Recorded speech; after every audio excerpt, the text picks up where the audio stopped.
अब तक आपने देखा परंपराओं की बेड़ियों में जकड़ी जा रहे मनस्विनी और युवराज की दोस्ती के बंधन को परिस्थितियां टूटने की कगार पर लाकर खड़ा कर देती हैं और मनस्विनी का मजबूरीवश दोस्ती तोड़ने के लिए किया गया फैसला युवराज को परेशान कर देता है कि तभी राजमहल में युवराज को जान से मारने की रची जा रही साजिश से परेशान मनस्विनी पर छोटी रानी की नजर पड़ जाती है और उनके इल्जाम बड़ी माँ सह नहीं पाती और गुस्से से भरे फैसले के साथ घर पहुँची बड़ी अम्मा मनस्विनी को एक कमरे में बंद कर देती है। अब आगे हमने निर्णय ले लिया है।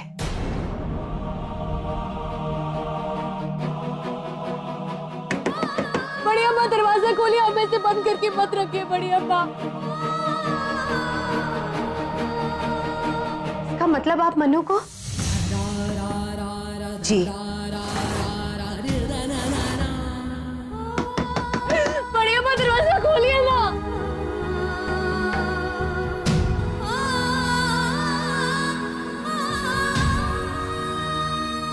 आप ऐसा नहीं कर सकती, अभी 2 वर्ष बचे हैं। 2 वर्ष तो बहुत दूर की बात है देवसेना। आज और कल जो हुआ उसके बाद हम 2 दिन भी प्रतीक्षा नहीं कर सकते। और देर हुई तो मनस्विनी हाथ से निकल जाएगी। आप कुछ भी कर लीजिए, होगा तो वही जो उसके भाग्य में लिखा है। उसके भाग्य में आपकी तरह देवरक्षिका बनना लिखा है और ये सत्य अटल है। आप राजवंश के श्राप के बारे में जानती हैं, फिर भी आप हमसे सहमत नहीं हैं? हाँ, क्योंकि ये मनु के साथ अन्याय है। भाग्य हर किसी के साथ न्याय नहीं कर सकता देवसेना। अन्याय भाग्य नहीं, आप कर रही हैं। बस देवसेना, हम निर्णय ले चुके हैं। अब हम आपसे बहस नहीं करना चाहते। कल अमावस्या की रात जब राहु और शनि दोनों का संगम होगा, तब मनस्विनी की देवरक्षिका बनने की प्रक्रिया आरंभ होगी।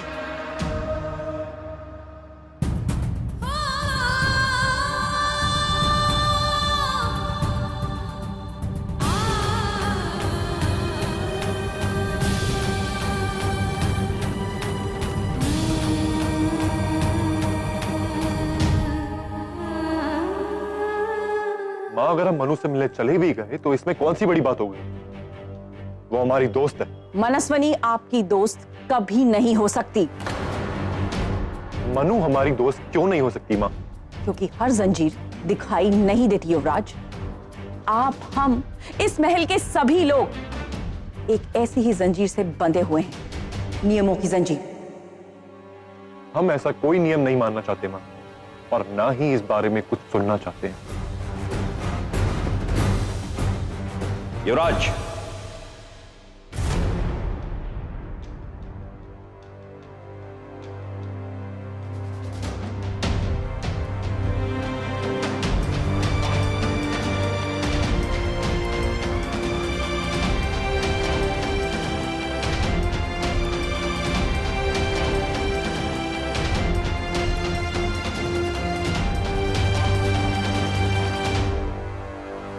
आप हमसे अपने पिता से आज्ञा लिए बिना ही जा रहे हैं। अक्सर लोग जब समय के साथ चलते हैं तो संस्कार पीछे छूट जाते हैं। आपके साथ भी यही हो रहा है। इसीलिए आपको राजमहल की परंपराएं, राजमहल के नियम पुराने लग रहे हैं। बस एक बात याद रखिए, समय की चाल बहुत टेढ़ी होती है।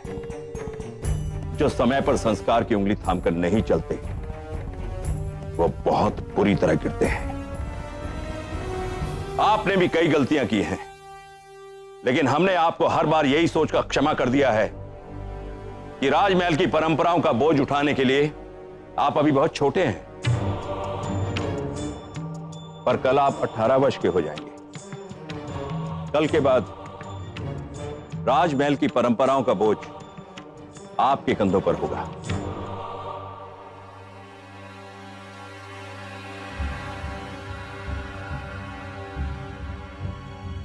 आपके कंधे झुकने नहीं चाहिए।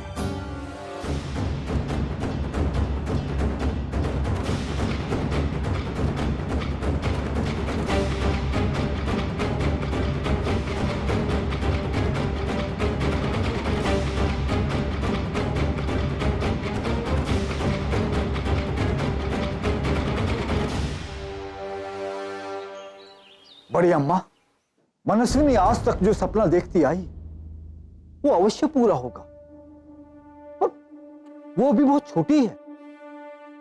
वो नहीं जानती कि कांच के सपने सच होने के बाद अक्सर पत्थर के हो जाते हैं। वो इतनी छोटी सी उम्र में सपने की सच्चाई का सामना कैसे कर पाएगी? अब हम और प्रतीक्षा नहीं कर सकते, वरना युवराज और मनस्विनी का बढ़ता मेलजोल सब कुछ राख कर देगा।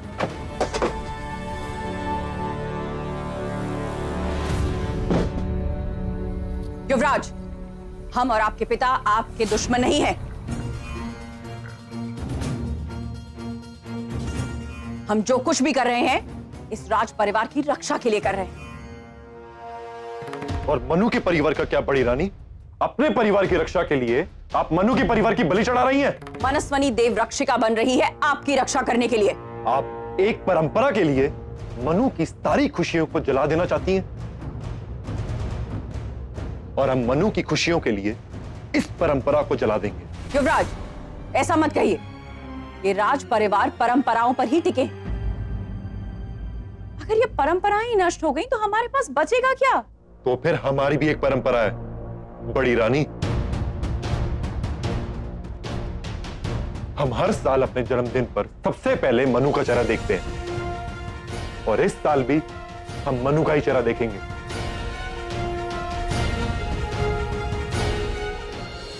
मनस्विनी अभी बच्ची है, वो इस परंपरा का बोझ नहीं उठा पाएगी। मैं मनस्विनी को देव रक्षिका बनाने के आपके निर्णय से इनकार नहीं कर रहा, पर आप उससे, मेरी बेटी से उसका बचपन मत छीनिए। वो सिर्फ आपकी बेटी नहीं, हमारी पोती भी है। तो फिर आप उसके साथ क्यों अन्याय कर रही हैं? एक आम लड़की की तरह जीने के लिए उसके पास केवल 2 वर्ष, उसे जी लेने दीजिए। अगर उसके भाग्य में एक आम लड़की की तरह जीना लिखा होता तो उसने कहीं और जन्म लिया होता, इस वंश में नहीं। भाग्य लिखा जा चुका है। भाग्य का लिखा और हमारा निर्णय दोनों अटल हैं।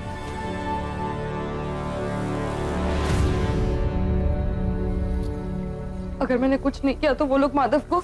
ये दुनिया का सबसे तेज जहर है। जीभ पे लगते ही आदमी का राम नाम सत्य हो जाता है। कल पूजा के लिए जो खीर बनेगी उसमें मिलाना है।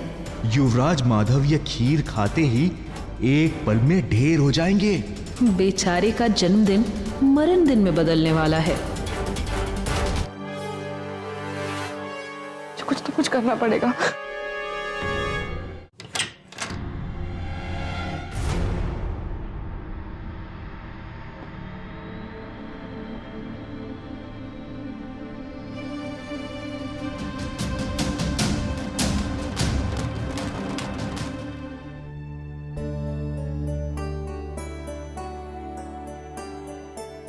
पापा, मनस्विनी,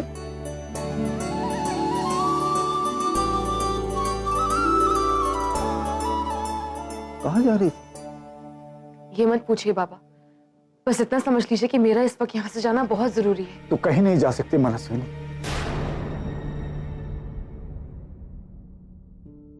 पता है, तेरी माँ ने बड़े प्रेम से तेरा नाम मनस्विनी रखा था। वो आज इस दुनिया में नहीं,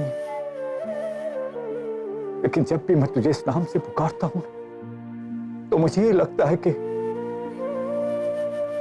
जैसे उसकी याद ने मेरे कंधे पे हाथ किया।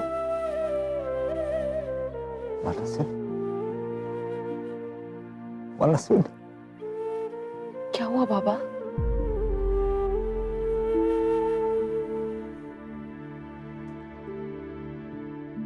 आज के बाद मैं तुझे इस नाम से पुकारने का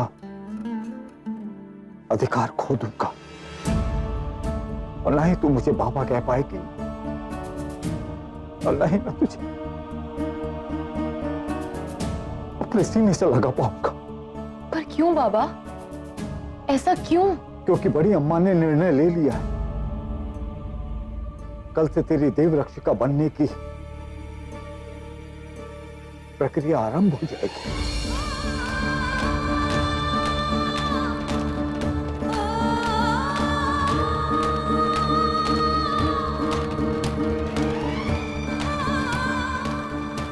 देवरक्षिका, ये तो कितनी खुशी की बात है। मैं तो बचपन से ही बुआ की तरह देवरक्षिका बनना चाहती थी, लेकिन मेरे देवरक्षिका बनने के बाद आप मुझे मेरे नाम से क्यों नहीं पुकार सकते?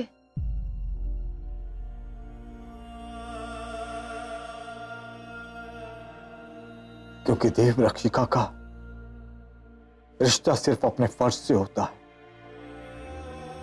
उसका ना कोई परिवार होता है, ना ही कोई पिता।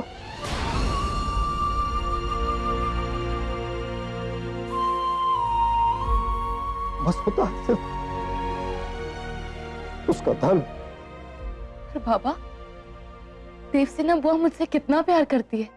तेरे लिए वो देवसेना बुआ है और उसके लिए तो सिर्फ देवरक्षिका परंपरा की अगली कड़ी है।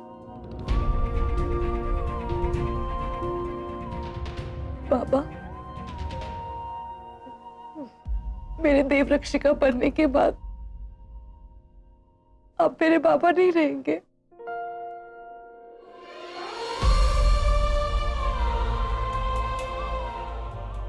नहीं, और तुम मेरे लिए सिर्फ देवरक्षिका होगी और मैं तेरे लिए महंत जी।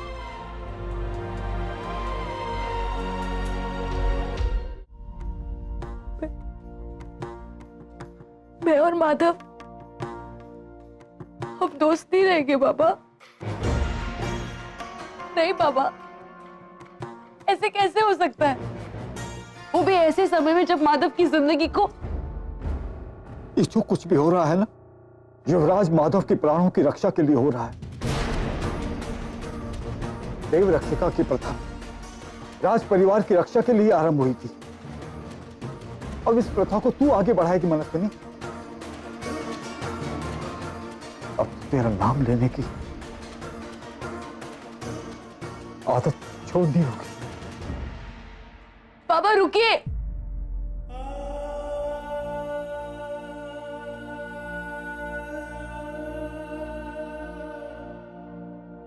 मेरा माधव से मिलना बहुत जरूरी है। क्या मैं आखिरी बार अपने दोस्त से नहीं मिल सकती? देवरक्षिका का अपने रिश्तों पर कोई अधिकार नहीं होता,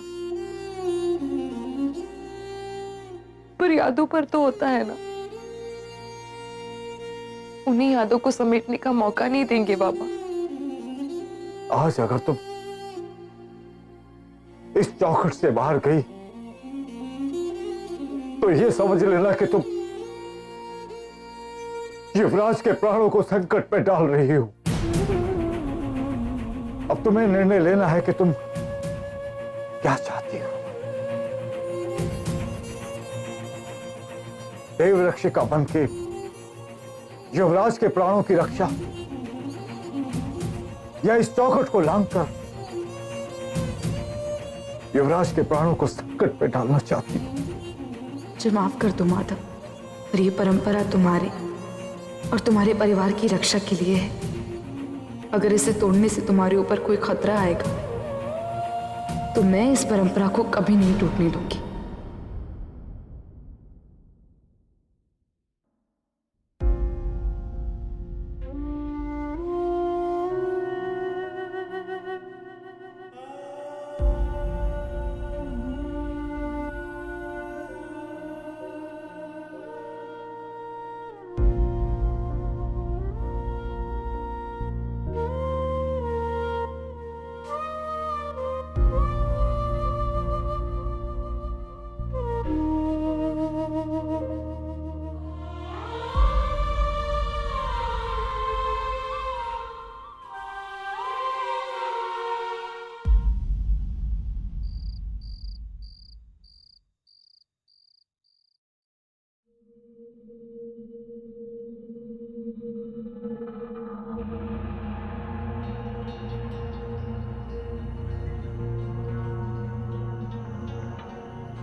मुझे माधव को बताना ही होगा कि उसकी जान को खतरा है।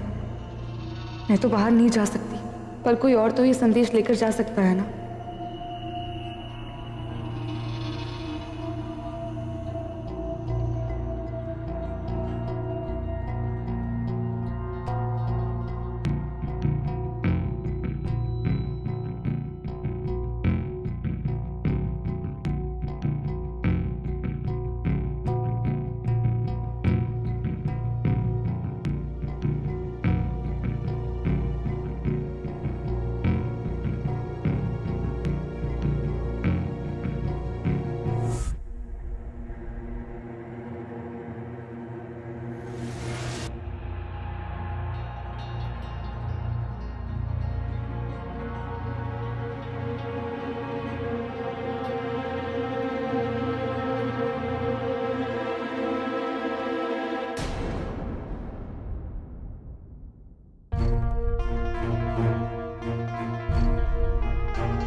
वो मैं पानी पीने के लिए जा रही थी। तो इतनी दूर जाने की क्या जरूरत है? पानी यही रखा हुआ है,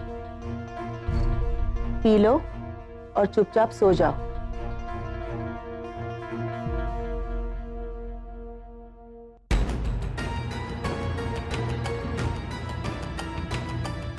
हे भगवान, माधव की रक्षा करना।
मुझे देवसेना बुआ को बता देना चाहिए कि माधव की जान खतरे में है। वो जाकर उसे बता देंगी।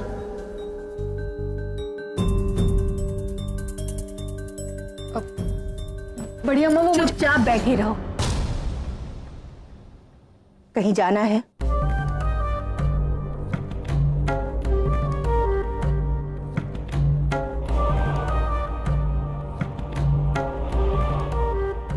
ये 10 पवित्र धागे भगवान विष्णु के 10 अवतार का प्रतीक है।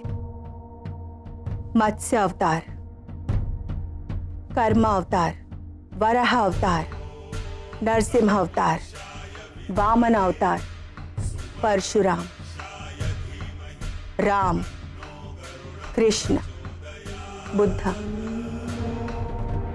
और कल्कि। तुझे इन 10 अवतारों के आदर्शों और मूल्यों को अपने जीवन में उतारना है। तेरी हर उंगली एक अवतार और उनके एक एक आदर्श का प्रतीक है। जैसे जैसे विधियां संपूर्ण होती जाएंगी, हम तुझे विस्तार पूर्वक समझाते जाएंगे। अभी पहले संस्कार का समय है।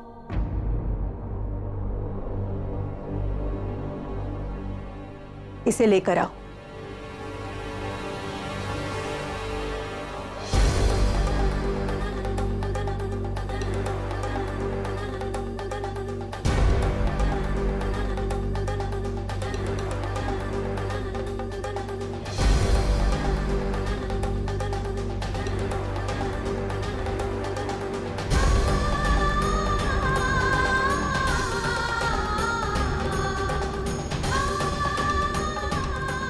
हे गरुड़देव, तीसरे नवों को मैंने अभी तक माधव के बारे में नहीं बताया। अब क्या होगा? माधव की रक्षा करना गरुड़देव, उसकी रक्षा करना।